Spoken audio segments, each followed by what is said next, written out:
കേരള സംസ്ഥാന ചലച്ചിത്ര അക്കാദമി ചെയർമാനും ഫെസ്റ്റിവൽ ഡയറക്ടറുമായ ശ്രീ രഞ്ജിത്തിനെ ക്ഷണിക്കുകയാണ് ആദരവോടെ. അതൊരു സ്വാഗത വചനമാണോ കൂവലാണോ എന്നെനിക്ക് മനസ്സിലായില്ല. പഴയകാല സുഹൃത്തൊരു മാധ്യമപ്രവർത്തകൻ എന്നെ വൈകുന്നേരം വിളിച്ചു പറഞ്ഞു,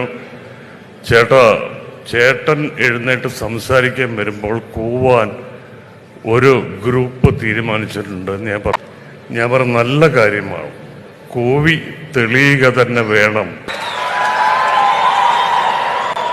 അപ്പൊ ഈ ചടങ്ങിലേക്ക് ഞാൻ വന്നത് എൻ്റെ ഭാര്യയുമായിട്ടാണ്. അവിടെ ഞാൻ പറഞ്ഞു, ഭർത്താവിനെ കൂവുന്ന ഒരു വേദിയിലേക്ക് അതിന് സാക്ഷിയാവാൻ വരുന്ന ഭാര്യയെ സ്വാഗതം, നമുക്ക് ഒരുമിച്ച് അത് എൻജോയ് ചെയ്യാമെന്ന് പറഞ്ഞു. കൂവലൊന്നും പുത്തരിയല്ല.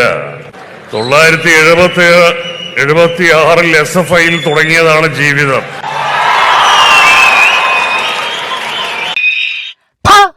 ചെറ്റത്തരം പറയുന്നോടെ, ചെറ്റത്തരം. മാനവും ഇവന്റെ ഒരു 977 ഒരു നിനക്ക് യോഗ്യത ഉണ്ടോടായിരുന്നു ഇങ്ങനെ പറയാനടുത്ത്.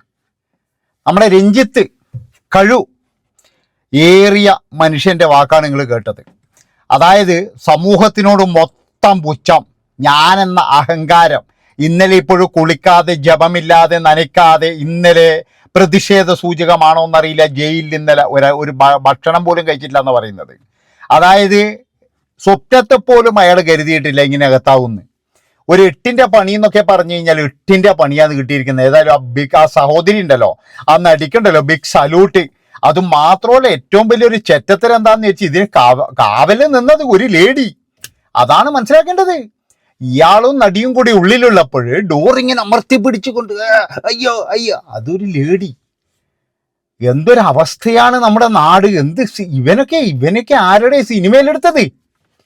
ഇവനൊക്കെ ഡേറ്റ് പോലും കൊടുക്കരുത് ഒരു മനുഷ്യന്മാർ. ഇവനൊക്കെ എന്ന് പറഞ്ഞു കഴിഞ്ഞാൽ തുടച്ചു നിൽക്കണം. കാരണം എന്താ അറിയാ, ഭീഷണിയാണ് ആശാന്റെ മെയിൻ പ്രധാനപ്പെട്ട കാര്യം.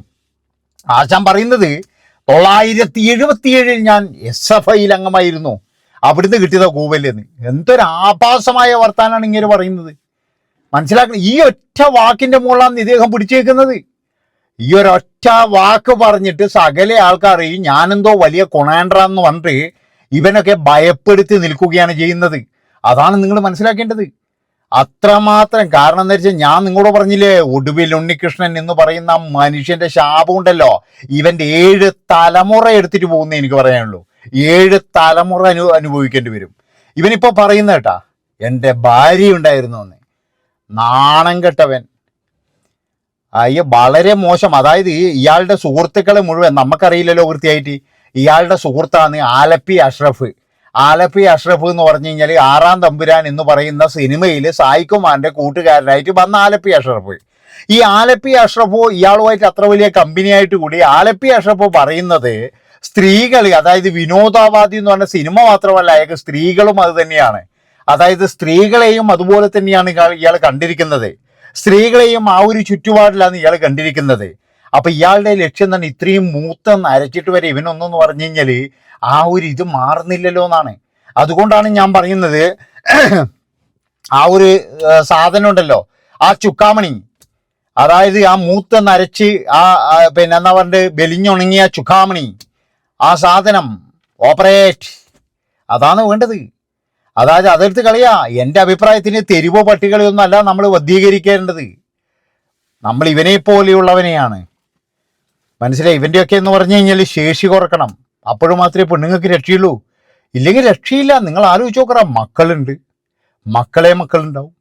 അതുപോലെ തന്നെ എന്ന് പറഞ്ഞു കഴിഞ്ഞാൽ കുടുംബമുണ്ട്, ബന്ധുക്കളുണ്ട്. എന്നിട്ട് യാതൊരു ഉളുപ്പുമില്ലാതെ ഏത് സിനിമ എടുത്ത് നോക്കിക്കഴിഞ്ഞാലും, അതായത് മറ്റേ നമ്മുടെ എന്താ പറയുക, പാലേരി മാണിക്യത്തിൽ ഒരു ഡയലോഗ് ഉണ്ട്, ഇവിടത്തെ ഓരോ റൂമുകളും എൻ്റെ ശുക്ലം വീണിട്ടുണ്ട് എന്ന്.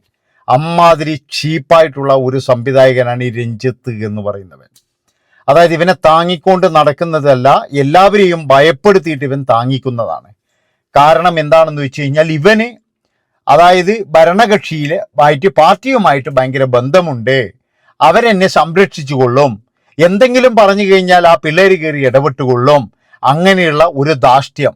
സത്യം പറഞ്ഞു കഴിഞ്ഞാൽ ഇവനെ ഒരാൾ പോലും സംരക്ഷിക്കുക. ഇവനെ ഇത്രയും നാൾ നമ്മളെ എന്താ പറയണ്ടത്, ചലച്ചിത്ര അക്കാദമിന്റെ ചെയർമാൻ, അതുപോലെ തന്നെ കോഴിക്കോട് ഇവനെ മത്സരിപ്പിക്കാൻ നോക്കിയിട്ടുണ്ട് പണ്ട്. നിങ്ങൾ ആലോചിച്ച് നോക്കറ. കാരണം എന്താ വെച്ചാൽ ഇത്രയും വലിയൊരു കോഴീന്ന് കോഴിക്കോട് പിന്നെ എന്താ പറഞ്ഞിട്ട് മത്സരിപ്പിക്കാൻ നോക്കുകയാണ്. അതുപോലെ സ്ത്രീകൾക്ക് ഒരു വിലയും കൊടുക്കാത്ത ഒരുത്തൻ. അതാണ് ഞാൻ പറയുന്നത്. അതുകൊണ്ട് ഇവനെ പോലെയുള്ള ആൾക്കാർ തിരിച്ചറിയുക തന്നെ വേണം. അവിടുന്ന് ഇവന്റെയൊക്കെ പ്രസംഗവും കാര്യങ്ങളൊക്കെ കേട്ട് കഴിഞ്ഞാൽ നിങ്ങളറിയോ, ഇന്നലെ ഇപ്പോൾ ഇവനെ പിടികൂടിയപ്പോൾ ഏതെങ്കിലും ഒരാൾ പിന്തുണയേറ്റ് വന്നിട്ടുണ്ടോ? ഇതിന് മുന്നേയൊക്കെ എന്ന് പറഞ്ഞു കഴിഞ്ഞാൽ എന്തെങ്കിലും ഒരു കേസ് വന്നു കഴിഞ്ഞാൽ ചില ആൾക്കാരൊക്കെ എന്ന് പറഞ്ഞു കഴിഞ്ഞാൽ രണ്ട് സൈഡിലും നിൽക്കും. അപ്പൊ ഇയാളുടെ ഒരു കേസ് വന്നപ്പോൾ ഒരാൾ പോലും ഇയാൾക്ക് പിന്തുണയില്ല എന്ന് പറഞ്ഞുകൂടാ. നമ്മളെ ഈശ്വര പിന്തുണയുണ്ട്, രാഹുൽ ഈശ്വർ പിന്തുണയുണ്ട്. ഞാൻ പറഞ്ഞല്ലോ, എല്ലാ നരമനമരാദികൾക്കും പിന്തുണയ്ക്കുന്ന ഒരു വ്യക്തിയാണ് നമ്മളെ രാഹുൽ ഈശ്വർ. ആദ്യം തന്നെ നോക്കെ എവിടത്തേക്കാണ് കാറ്റ് ചായുന്നത്. ഇപ്പൊ ഇന്നലെ ഇപ്പോഴും രഞ്ജിത്തിന് എല്ലാവരും പിന്തുണ നൽകുകയാണെങ്കിൽ നമ്മളെ രാഹുൽ ഈശ്വർ നേരെ തിരിഞ്ഞിട്ട് രഞ്ജിത്തിനെതിരെ തിരിയും. അതാണ് അദ്ദേഹം. അല്ലാതെ നന്മകരമൊന്നുമല്ല. രാഹുൽ ഈശ്വർ എന്ന് പറയുന്ന നന്മകരമൊന്നുമല്ല. എവിടെയാണ് കാറ്റ് കുറവ് അങ്ങോട്ട് ചാഞ്ഞു കഴിഞ്ഞാൽ, ഇപ്പൊ രഞ്ജിത്തിന്റെ അടുക്ക കൂടിക്കഴിഞ്ഞാൽ രഞ്ജിത്തുമായിട്ട് കുറച്ചൊരു കമ്പനിയാകാം. അതിനു വേണ്ടിയിട്ടുള്ള പരിപാടിയാണ്, അല്ലാതെ വേറെ ഒന്നുമല്ല. ഇനി പറ്റുമെങ്കിൽ ഒരു ചാൻസും, അതാണ് ലക്ഷ്യം, അല്ലാതെ വേറെ ഒരു തേങ്ങാക്കൊലിയല്ല.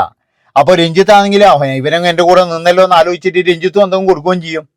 അപ്പൊ ഇതാണ് ഇപ്പോഴും രഞ്ജിത്തിന്റെ ഒരു അവസ്ഥ എന്ന് പറഞ്ഞു കഴിഞ്ഞാൽ. കാരണം ഇയാൾ ചെയ്തു കൂട്ടിയ പാപങ്ങളും കർമ്മങ്ങളും മുഴുവൻ എന്ന് പറഞ്ഞു കഴിഞ്ഞാൽ ഇയാളെ തിരിച്ചടിച്ചുകൊണ്ടിരിക്കുകയാണ്. അതായത് ഇയാൾക്ക് ഇനി ജീവിതത്തിൽ ഇയാൾ വിചാരിച്ചില്ല ഇങ്ങനെ പെട്ടുപോകുന്നു. ഏതായാലും ഒരുപാട് പാപങ്ങൾ ചെയ്തിട്ടുണ്ട്. കാരണം ഈ ഒരു പ്രായത്തിൽ ആ ഒരു നടിയോട് ഇങ്ങനെ കാണിച്ചിട്ടുണ്ടെങ്കിൽ ഇവനൊക്കെ ഇവന്റെ സിനിമയിൽ അഭിനയിച്ചിട്ടുള്ള അല്ലെങ്കിൽ ഇവന്റെ കൂടെ വർക്ക് ചെയ്തിട്ടുള്ള ആൾക്കാരുടെ അവസ്ഥ നിങ്ങളൊന്ന് ആലോചിച്ച് നോക്ക്. അതായത് അവരൊക്കെ എന്തൊക്കെ സഹിച്ചിട്ടുണ്ടാകും. ഇപ്പൊ കുറച്ച് നാൾ മുമ്പ് ഒരു ഇന്റർവ്യൂവിൽ വന്നിട്ട് നമ്മളെ ശ്രീലേഖ IPS പറയുന്നുണ്ട്, സർവീസിലിരിക്കുമ്പോൾ അവർ നേരിട്ട ചില കാര്യങ്ങൾ. അതുപോലെ തന്നെ ഈ സിനിമാ മേഖലയിൽ എന്ന് പറഞ്ഞു കഴിഞ്ഞാൽ സ്ത്രീകൾ അനുഭവിക്കുന്നത് അതിലും കൂടുതലായിരിക്കൂലേ.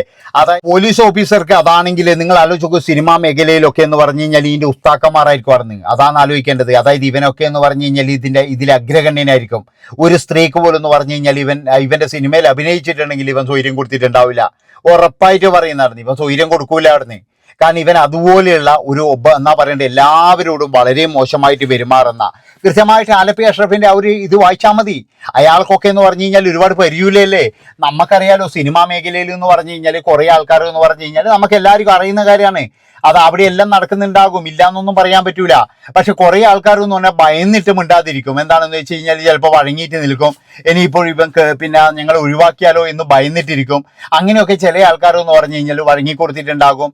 പിന്നെ ഭയന്നിട്ട് ചിലപ്പോഴും എന്ന് പറഞ്ഞു കഴിഞ്ഞാൽ ഇവൻ ബലമായിട്ട് എന്തെങ്കിലും ചെയ്തിട്ടുണ്ടാകും. ഇങ്ങനെയൊക്കെ എന്ന് പറഞ്ഞു കഴിഞ്ഞാൽ പലതും അവിടെ നടന്നിട്ടുണ്ട്. ബംഗാളി നടി പറയുന്നത് എന്ന് പറഞ്ഞു കഴിഞ്ഞാൽ വെറുതെ ഒന്നുമല്ല. അതുകൊണ്ട് ഞാൻ പറയുന്നതാണ്, ഒരു കാരണവശാലും ഇവനെ വെറുതെ വിടരുത്.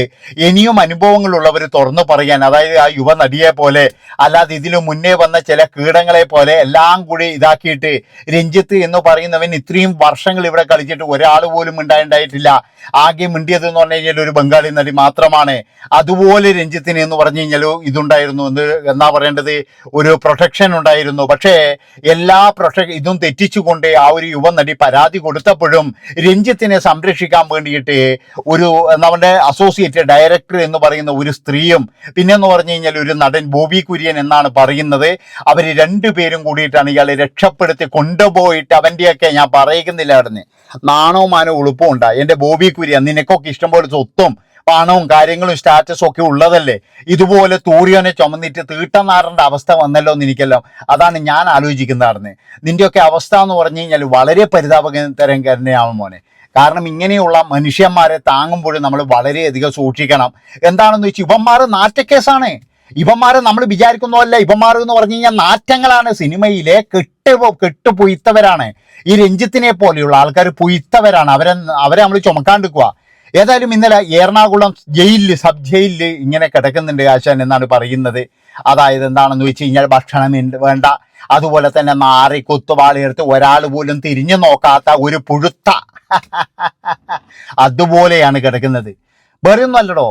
കാരണം എന്താണെന്നറിയാം, അതായത് ഞാൻ പറഞ്ഞല്ലോ, എനിക്ക് ആ മനസ്സിന്ന് പോകാത്തൊരു സംഭവം പണ്ട് ആ ഇന്നസെന്റ് പറഞ്ഞു തന്നെയാണ്. കാരണം ഒടുവിലുണ്ടിക്കിട്ട കിടപ്പ്, അതുപോലെ തന്നെ എന്ന് പറഞ്ഞു കഴിഞ്ഞാൽ അവന്റെ കടി ഞാൻ മാറ്റിക്കൊടുത്തിട്ടുണ്ട്. ഇതൊക്കെ കേട്ടപ്പോഴില്ലേ ശരിക്കും പറഞ്ഞാൽ ഇയാൾക്ക് കിട്ടിയൊന്നും പോരാ. ഇതൊന്നും പോരാ ശരിക്കും. ഇന്നലെ എനിക്ക് തോന്നുന്നതെന്ന് വെച്ചാൽ ഏറ്റവും കൂടുതൽ ഇത് സന്തോഷിക്കുന്ന ചിലപ്പോൾ എന്ന് പറഞ്ഞാൽ ഒടുവിലിൻ്റെ ആത്മാവ് തന്നെയായിരിക്കും എന്ന് ഞാൻ പറയുള്ളൂ. ആ മനുഷ്യൻ അനുഭവിച്ച വേദന ഇവൻ ഈ ഭൂമിയിൽ കിടന്നിട്ട് തന്നെ അനുഭവിക്കണമായിരുന്നു. അമ്മാതിരി തൊട്ടിത്തരാന്ന് ഇവൻ ചെയ്യുന്നത്. അതായത് ഇതൊക്കെ ചെറിയ കാര്യം കേട്ടാ, അറിയാത്ത കാര്യങ്ങൾ ഒരുപാടുണ്ട്. ഇവന്റെ സെറ്റിൽ പോയിട്ട് ആൾക്കാർ ഇതെല്ലാം കൊണ്ട് അതുപോലെ തന്നെ മറ്റേതും കൊണ്ട് വരുന്ന എത്ര ആൾക്കാരുണ്ട്. പ്രായമൊന്നും ഇവനൊരു പ്രശ്നമല്ല. എല്ലാവരോടെന്ന് പറഞ്ഞാൽ ഇവൻ ഒരുപോലെയാണ്. ഇവൻ പലരോടും ഒരുപോലെ തന്നെയാണ്. അതാണ് നിങ്ങൾ മനസ്സിലാക്കേണ്ടത്. അപ്പം അങ്ങനെ എന്തിനധികം പറയുന്നത്, എല്ലാ സിനിമയിലും നല്ലത് ആശാൻ എന്തൊക്കെയോ ചെയ്തിട്ടുണ്ട്. പക്ഷേ എന്താണ് സംഭവം എന്ന് മാത്രം നമുക്കറിയില്ല. ഏതായാലും നമുക്ക് നോക്കാം. ഇത്രയും പറഞ്ഞുകൊണ്ട് അടുത്ത വീഡിയോ ആയിട്ട് വരട്ടെ. ആരും പോകരുത്, കാരണം ഇവനെ നമുക്ക് വെറുതെ വിടാൻ പറ്റില്ല. എത്ര ആരോപണമാണ്, എന്തോരം ആരോപണമാണ് ഇവൻ്റെ പേരിൽ. ഒരുപാട് ആരോപണങ്ങൾ വരുന്നുണ്ട്, ഇനിയും വരും. ഒരുപാട് പേര് വരണം. പഴയ നടിമാർ അവന്മാരും വരില്ല. പഴയ അവർക്ക് എത്ര കിട്ടിക്കഴിഞ്ഞാൽ അവർ വരില്ല. അവർക്ക് എന്താ വെച്ച് കഴിഞ്ഞാൽ അവർക്ക് അവരുടെ സ്റ്റാറ്റസ്, പണം, അതുപോലെ തന്നെ ഇതാണ് വലുത്. ഇവൻ രഞ്ജിത്ത് നല്ലതൊന്നല്ല. രഞ്ജിത്തിന്റെ സിനിമയിൽ അഭിനയിച്ച് ഇവനെ ഒരാളെ പോലും ഇവൻ വെറുതെ വിട്ടുമെന്ന് എനിക്ക് എല്ലാവന്മാരെയും ഇവൻ ബുദ്ധിമുട്ടിച്ചിട്ടുണ്ടാവും. അതുകൊണ്ടാണ് ഞാൻ പറയുന്നത്, എല്ലാവരും തുറന്നു പറയാൻ തയ്യാറാവണം. ഇവനെതിരെ വരണം. ഇവൻ ഇനി ഇവിടെ ചലിക്കരുത് എന്ന് എനിക്ക് പറയാനുള്ളൂ. നന്ദി, നമസ്കാരം, ബൈ ബൈ.